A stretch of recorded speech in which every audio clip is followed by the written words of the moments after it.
Un exgobernador de México fugó del país con la ayuda del cártel Jalisco Nueva Generación. No estoy hablando de rumores de pasillo ni de teorías de conspiración inventadas en foros de Internet. Estoy hablando de lo que el propio fiscal de Michoacán, Carlos Torres Piña, confirmó hace apenas unos días en una entrevista que pasó casi desapercibida para la mayoría de los mexicanos que viven sus vidas cotidianas sin imaginar lo que ocurre en los pasillos del poder. Silvano Aureoles Conejo, gobernador de Michoacán durante 6 largos años, se encuentra prófugo de la justicia en algún lugar del mundo, probablemente España o Canadá según las investigaciones, y la forma en que logró escapar revela algo que muchos sospechaban pero nadie había confirmado oficialmente hasta ahora. Los cárteles no solo trafican drogas, también trafican impunidad para los políticos que los protegen durante sus mandatos. Mientras ustedes dormían la noche del 3 de marzo, circuló en redes sociales la noticia de que Silvano Aureoles había sido detenido en algún punto del territorio nacional. La información generó expectativa inmediata entre quienes habían seguido el caso durante años. Después de investigaciones interminables, de 4 funcionarios de su gabinete encarcelados como piezas de un rompecabezas incompleto, de 3.000 millones de pesos documentados como desviados de las arcas públicas, finalmente parecía que la justicia mexicana lo había alcanzado. Pero al día siguiente el fiscal Carlos Torres Piña tuvo que salir a desmentir todo en una conferencia improvisada. No, Aureoles no está detenido. Ninguna autoridad mexicana lo tiene bajo custodia. Ningún país ha reportado su captura. Y entonces vino la revelación que pocos esperaban escuchar de labios de un funcionario público en activo. El fiscal confirmó que Aureoles había logrado escapar aproximadamente un año antes de esa fecha, es decir, a principios de 2025, y que extraoficialmente se señala al cártel Jalisco Nueva Generación como el grupo criminal que facilitó su salida del país. Un cartel sacando a un gobernador. Piénsenlo un momento antes de continuar. Permítanme que los lleve un momento a Michoacán para que entiendan el peso histórico de lo que acaban de escuchar. Este estado del oeste de México, con su costa sobre el Pacífico y su puerto estratégico de Lázaro Cárdenas, ha sido territorio en disputa del narcotráfico durante más de 3 décadas. Primero fue la familia michoacana, aquella organización que mezclaba narcotráfico con discurso religioso y se autoproclamaba defensora de los valores familiares mientras ejecutaba a sus enemigos. Después vinieron los caballeros templarios, herederos de la familia, con sus rituales medievales y sus códigos de honor que no impedían la extorsión masiva de aguacateros y limoneros. Luego surgieron las autodefensas, esos grupos de civiles armados que se levantaron porque el Estado mexicano no podía o no quería proteger a la población de los abusos del crimen organizado. Y finalmente llegó el CJNG, el cártel Jalisco Nueva Generación, que ha ido tomando control sistemático de plazas, rutas y puertos con una eficiencia empresarial que supera a la de muchas dependencias gubernamentales. Cuando Silvano Aureoles llegó al poder en 2015, después de una campaña que prometía orden y paz para los michoacanos, la promesa era clara: pacificar Michoacán de una vez por todas. 6 años después, cuando dejó el cargo en 2021, la violencia no había disminuido, simplemente había cambiado de forma y de método. Menos balaceras en las calles principales de las ciudades, pero más desaparecidos en las zonas rurales donde nadie investiga. Menos cuerpos colgados de puentes en advertencias públicas, pero más fosas clandestinas descubiertas por accidente en los montes de Tierra Caliente. La violencia se volvió más silenciosa, más eficiente, menos espectacular, pero igual de letal. Y ahora, años después de que terminara su mandato, sabemos algo más que confirma los peores temores de los analistas de seguridad.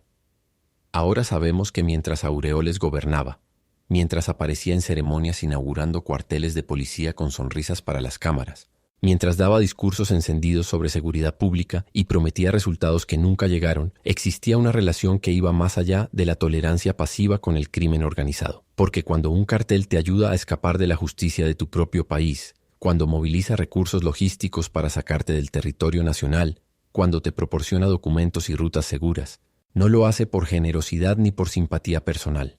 Lo hace porque en algún momento de tu mandato tú hiciste algo por ellos. Lo hace porque hay una deuda que se está cobrando. Lo hace porque existe un pacto previo que ahora se honra. Hablé con una fuente que me pidió absoluto anonimato, como casi todas las fuentes que me contactan cuando se trata de estos temas donde hablar puede costarte la vida. Es un policía estatal de Michoacán, 15 años de servicio en diferentes municipios del estado, todavía activo en sus funciones aunque con planes de retirarse en cuanto pueda. Me encontré con él lejos de su jurisdicción, en una ciudad que no voy a mencionar, porque tiene miedo fundado de las represalias. Ha visto compañeros desaparecer por menos. Y lo que me dijo en esa conversación de 2 horas confirma lo que muchos intuían, pero nadie se atrevía a decir públicamente. Cuando inauguraron el cuartel, me contó mientras miraba constantemente sobre su hombro. Hicieron fiesta grande, ceremonia con prensa, foto con el gobernador estrechando manos. Pero nosotros, los que íbamos a trabajar ahí, sabíamos la verdad desde el primer día. Los equipos de comunicación eran viejos, modelos de hace 10 años, pintados de nuevo para que parecieran recién comprados. Los radios no funcionaban correctamente. Perdían señal a cada rato. Los chalecos antibalas estaban vencidos. Cualquier bala de calibre mediano los atravesaba. Nuestro salario seguía siendo el mismo de siempre, apenas suficiente para sobrevivir. Y lo más importante, cuando intentábamos operar en ciertas zonas del municipio, zonas que todos sabíamos quién controlaba, la orden de arriba era clara y no se discutía. No acercarse bajo ninguna circunstancia. Sabíamos perfectamente quién mandaba de verdad en esas tierras, y no era el gobierno del Estado. Esta declaración me llevó a investigar más a fondo el esquema de los cuarteles, que fue el centro del desfalco documentado por la Fiscalía. Y lo que encontré en los expedientes que llegaron a mis manos supera cualquier ficción que un guionista pudiera imaginar. Durante los últimos 3 años de su administración, entre 2018 y 2021, Silvano Aureoles autorizó la construcción y equipamiento de 7 cuarteles policiales en diferentes municipios de Michoacán. 7 instalaciones de seguridad que, en teoría, fortalecerían la presencia del Estado en zonas conflictivas. Hasta aquí, el proyecto suena a inversión legítima en seguridad pública, a un gobernador cumpliendo su deber constitucional. Pero los detalles que revelan los documentos fiscales muestran una realidad completamente diferente.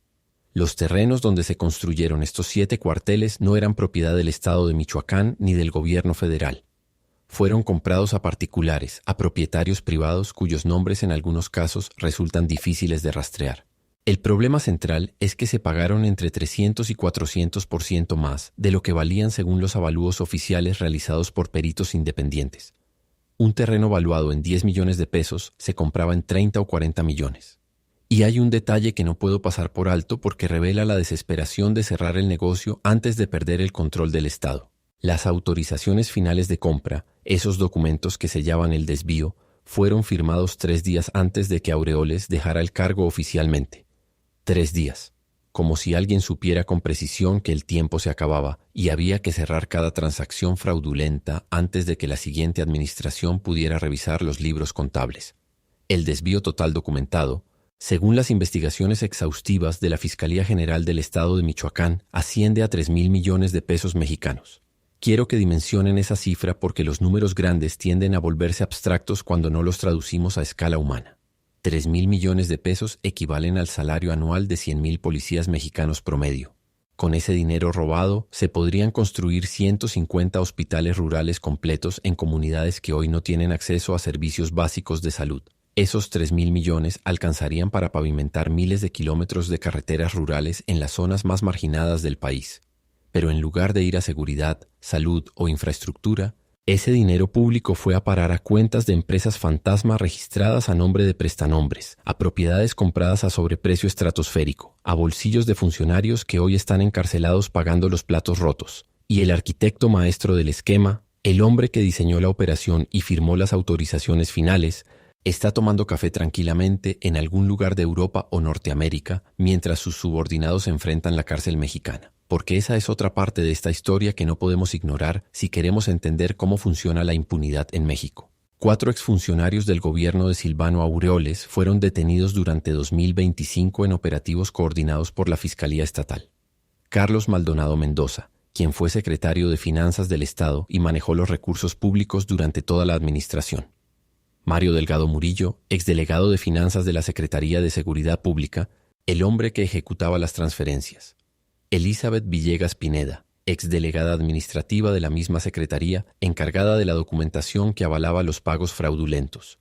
Juan Antonio Bustamante, exsecretario de Seguridad Pública del Estado, quien firmaba las justificaciones técnicas de por qué se necesitaban esos cuarteles tan costosos.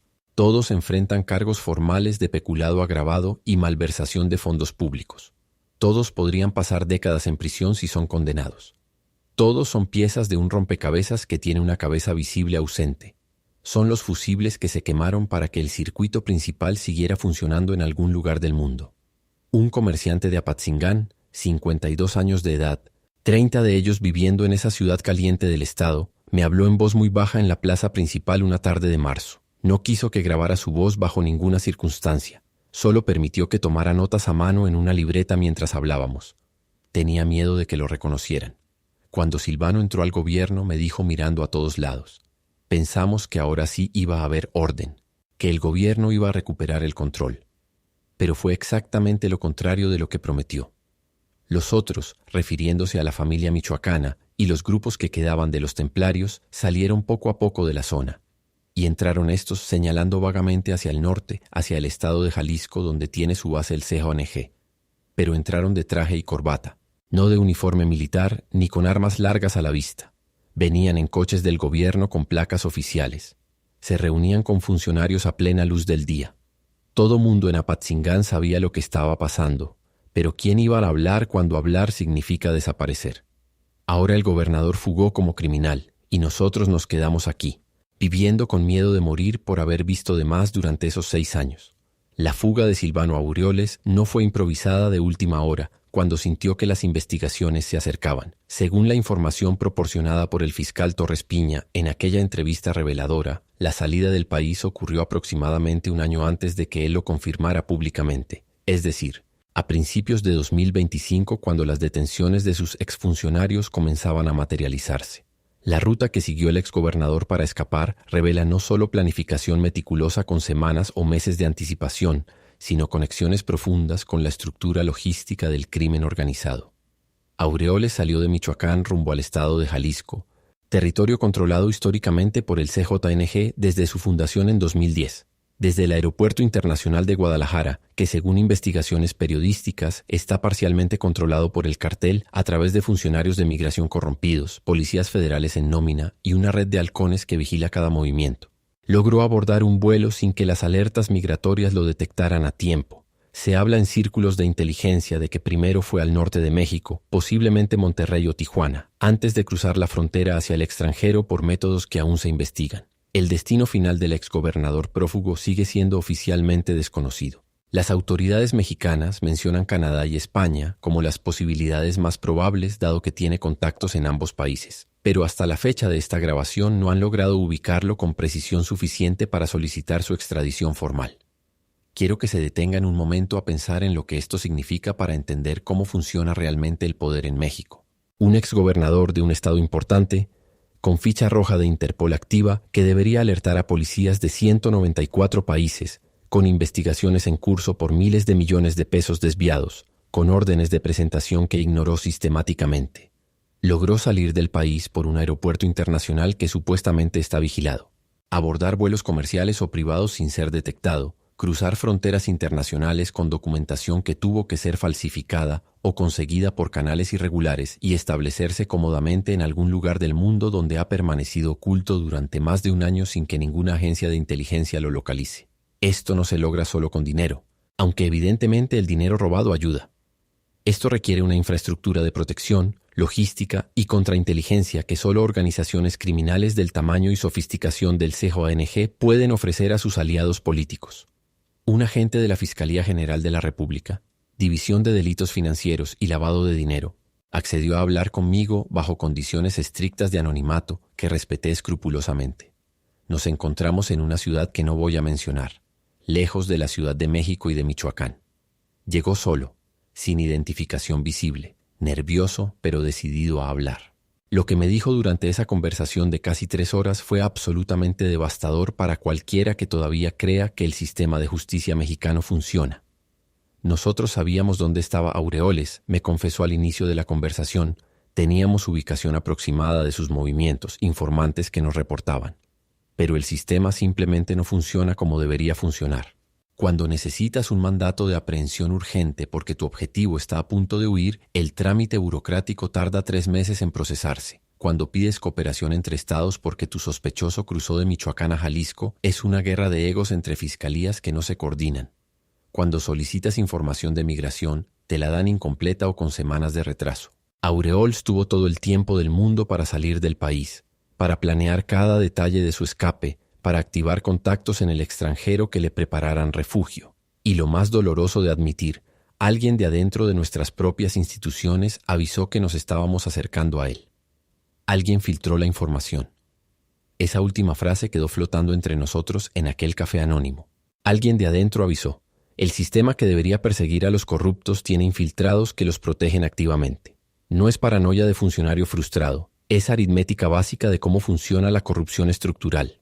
Si un policía federal gana 8,000 pesos al mes, apenas suficiente para mantener a su familia, y un cartel le ofrece 50,000 pesos mensuales simplemente por pasar información sobre investigaciones en curso, la tentación es estructural, no personal. No se resuelve con discursos sobre valores éticos ni con cursos de capacitación sobre integridad institucional. Se resuelve cuando un país decide colectivamente que la corrupción le cuesta más de lo que produce, cuando los incentivos económicos cambian fundamentalmente. Y México, lamentablemente, no ha tomado esa decisión como sociedad. Hay una víctima en esta historia cuyo nombre no puedo decir por razones de seguridad para su familia, pero cuya viuda accedió a hablar conmigo por teléfono desde una ciudad que tampoco mencionaré. Era periodista local, de esos reporteros de provincia que ganan poco y arriesgan mucho por contar la verdad. Investigaba los contratos del gobierno de Aureoles, específicamente los relacionados con la construcción de los cuarteles policiales fraudulentos. En 2019, cuando su investigación empezaba a revelar los sobreprecios y las empresas fantasma, fue asesinado de múltiples balazos cerca de su domicilio. El caso sigue impune como la inmensa mayoría de los asesinatos de periodistas en México. Su esposa, 45 años ahora, voz temblorosa y entrecortada durante toda la llamada que duró casi una hora, me dijo algo que no he podido sacar de mi cabeza desde entonces y que probablemente no olvidaré nunca. Mi marido estaba juntando documentos sobre los cuarteles. Me contó entre sollozos contenidos. Tenía facturas, avalúos, nombres de empresas. Decían sus colegas que estaba loco, que era peligroso meterse con el gobernador y su gente. Una semana antes de matarlo, exactamente 7 días, llamaron a la casa en la madrugada con voz distorsionada avisando: «Deja de investigar al gobernador si quieres seguir vivo». Él no paró porque era necio y creía en lo que hacía. Ahora el gobernador está vivo y libre, tomando café en España o donde sea, disfrutando del dinero que robó. Y mis hijos crecen sin padre, preguntándome cada año por qué lo mataron. Dime tú, como periodista que investiga estas cosas, ¿dónde está la justicia que prometieron? ¿Dónde? No tengo una respuesta para ella porque no existe una respuesta honesta que pueda darle.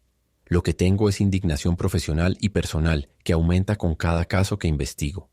Lo que tengo es la certeza documentada de que el sistema mexicano de justicia tiene 2 velocidades claramente diferenciadas, una lenta y burocrática para los ciudadanos comunes, otra que simplemente no funciona para los poderosos. Los periodistas que investigan la corrupción mueren asesinados y sus casos quedan impunes indefinidamente. Los gobernadores que roban miles de millones huyen cómodamente al extranjero con protección de sicarios. Los funcionarios medios van a la cárcel como chivos expiatorios para que los jefes disfruten del exilio dorado. Y el ciclo continúa generación tras generación porque a nadie en posición real de romperlo le conviene hacerlo. Aquí es donde la historia se vuelve particularmente incómoda para quienes prefieren explicaciones simples de buenos contra malos. Porque tengo que hablar de algo que nadie en posiciones de poder quiere reconocer públicamente, pero que este caso hace imposible ignorar. El Cártel Jalisco Nueva Generación no es solo una organización criminal que trafica drogas hacia Estados Unidos. Es un sistema paralelo de gobierno que ofrece servicios que el Estado mexicano no puede o no quiere proporcionar a millones de ciudadanos. Protección efectiva para sus aliados políticos y empresariales. Empleo con salarios competitivos para jóvenes sin oportunidades en la economía formal. Justicia expedita, aunque brutal e ilegal, para quienes la solicitan en comunidades donde el Estado nunca llega. Infraestructura logística de comunicaciones, transporte y distribución que supera en eficiencia a la de muchas dependencias gubernamentales mexicanas. Cuando el CJNG ayuda a un exgobernador a escapar de la justicia de su propio país, está enviando un mensaje clarísimo a todos los políticos de México que están prestando atención.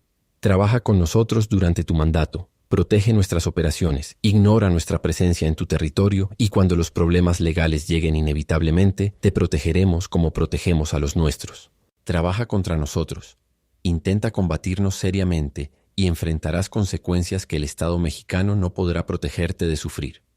Este mensaje no se dirige únicamente a Michoacán o Jalisco. Se dirige a gobernadores, senadores, diputados federales y locales, presidentes municipales, generales del ejército, almirantes de la marina, jueces federales y magistrados de todo el país que tienen que tomar decisiones todos los días sobre cómo relacionarse con el crimen organizado. Y el silencio ensordecedor del gobierno federal ante la revelación del fiscal Torres Piña sugiere que el mensaje fue recibido y entendido perfectamente. Ahora bien, debo ser justo en mi análisis porque la realidad siempre es más compleja que las narrativas simples. Hay quienes argumentan, y tienen puntos válidos, que la decisión del fiscal de Michoacán de hacer pública esta información sobre la participación del CJNG fue valiente y necesaria para la democracia mexicana. Por primera vez en la historia reciente del país, una autoridad mexicana en funciones confirma oficialmente que un cártel de drogas exfiltró a un político corrupto del territorio nacional. Esto genera presión internacional sobre México, obliga a países como Canadá y España a cooperar más activamente en la búsqueda del prófugo y sienta un precedente de transparencia institucional que podría inspirar a otros fiscales a hablar con la verdad. Desde esta perspectiva, el fiscal Torres Piña hizo lo correcto al exponer la verdad, aunque resulte profundamente incómoda para todos. Pero también hay quienes señalan, con argumentos igualmente válidos, los riesgos operativos de esta revelación pública. Ahora todos los políticos de México que están bajo investigación por corrupción saben con certeza que la ruta Jalisco Exterior funciona efectivamente, que el CJNG tiene la capacidad demostrada de sacar a personas de alto perfil del país burlando todos los controles migratorios. Pueden estar acelerando sus propios planes de fuga en este preciso momento mientras yo grabo estas palabras. Pueden estar contactando operadores del crimen organizado para negociar su propia exfiltración. Desde esta perspectiva más pragmática, quizás el fiscal debió haber esperado hasta tener a Aureoles localizado y bajo custodia antes de exponer públicamente el método de escape que utilizó. Mi opinión personal, y se las comparto con toda la humildad de quien no tiene todas las respuestas, es que la verdad siempre es preferible al silencio cómplice que perpetúa la impunidad. El problema fundamental no es que el fiscal haya revelado la información que reveló. El problema estructural es que esa información exista en primer lugar. El problema de fondo es que un sistema supuestamente diseñado para combatir la corrupción y el crimen organizado permita que un gobernador que robó miles de millones fugue tranquilamente con ayuda de un cartel, mientras 4 de sus subordinados de menor rango enfrentan décadas de cárcel como responsables secundarios. Eso no se arregla callando las verdades incómodas. Eso se arregla reformando las instituciones desde sus cimientos. Pero las reformas que México necesita desesperadamente no son solo jurídicas o procesales. Son estructurales, económicas, sociales y culturales. Mientras un policía federal bien entrenado gane menos que un guardia de seguridad privada de un centro comercial, seguirá habiendo tentación estructural de corrupción en todos los niveles de las fuerzas de seguridad.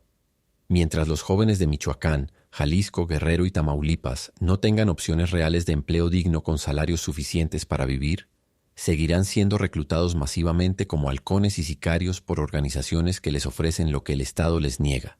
Mientras Estados Unidos siga siendo el principal consumidor de drogas ilegales del hemisferio occidental y el principal proveedor de armas de alto calibre para los cárteles mexicanos, el negocio del narcotráfico seguirá siendo absurdamente rentable. Mientras China siga enviando toneladas de precursores químicos para la fabricación de fentanilo a través del puerto michoacano de Lázaro Cárdenas con supervisión mínima de las autoridades portuarias, la producción de drogas sintéticas continuará creciendo exponencialmente. Este no es un problema exclusivamente mexicano que pueda resolverse con voluntad política local. Es un problema sistémico transnacional que involucra a múltiples países con intereses contradictorios, múltiples industrias legales e ilegales entrelazadas, múltiples niveles de complicidad que van desde el policía de barrio hasta las salas de juntas corporativas en varios continentes.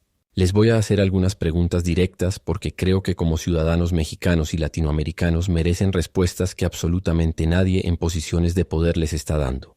Primera, si las autoridades federales y estatales sabían que Aureoles planeaba huir del país, si tenían informantes reportando sus movimientos, como me confirmó el agente de la FGR, ¿por qué demonios no se emitió un mandato de aprehensión urgente antes de que materializara su escape? Segunda, ¿quién exactamente dentro de las instituciones de procuración de justicia filtró la información confidencial de que las investigaciones se acercaban peligrosamente al exgobernador, dándole tiempo para huir? Tercera, ¿qué acuerdos formales o informales? ¿Qué llamadas telefónicas? ¿Qué reuniones existieron entre funcionarios de los gobiernos de Michoacán y Jalisco que permitieron que Aureoles transitara libremente hacia el aeropuerto de Guadalajara sin ser interceptado? Cuarta, ¿cuántos otros exgobernadores, exsecretarios de Estado, Exgenerales del ejército y exalmirantes de la Marina se encuentran actualmente viviendo bajo protección activa de cárteles en México, o cómodamente en el extranjero con identidades falsas. Quinta, ¿qué está haciendo concretamente el gobierno federal mexicano, más allá de la ficha roja de Interpol que claramente no ha funcionado, para localizar, detener y extraditar a Silvano Aureoles para que enfrente la justicia que evadió? No espero ingenuamente que nadie responda a estas preguntas públicamente, porque hacerlo implicaría admitir verdades devastadoras sobre el funcionamiento real de las instituciones mexicanas. Lo que sí espero es que ustedes, quienes están escuchando esto ahora mismo, las tengan presentes en su memoria la próxima vez que voten en cualquier elección, la próxima vez que escuchen promesas grandilocuentes de campaña sobre combate a la corrupción y seguridad pública, la próxima vez que algún político les diga con cara seria que México está avanzando decididamente en la lucha contra la impunidad.